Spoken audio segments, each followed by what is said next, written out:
Hello, I'm Everardo Baroja, CEO of Prescrypto, and I'm going to take you on a technical tour of our platform. So here on the right screen, we have the RxChain navigator. And as you can see, we have the standard elements, the recent blocks, and the recent prescriptions. And if we look into the details here, we have the proof of existence. This proof of existence will basically anchor the Merkle root that we obtain into a third-party blockchain. And if we look at this Merkle root, we see that it starts with BBB7.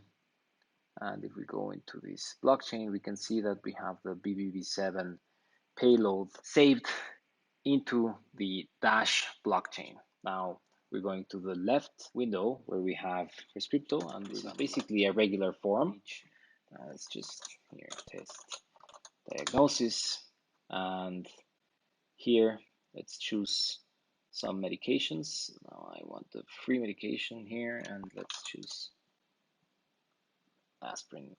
And now let's click on sign and send. These are all my prescriptions. I can test this prescription and I can print this, and it'll create a super high quality PDF. If I go back to the RxChain navigator, I can click on this prescription, and this is the same medication that I was just prescribing a moment ago.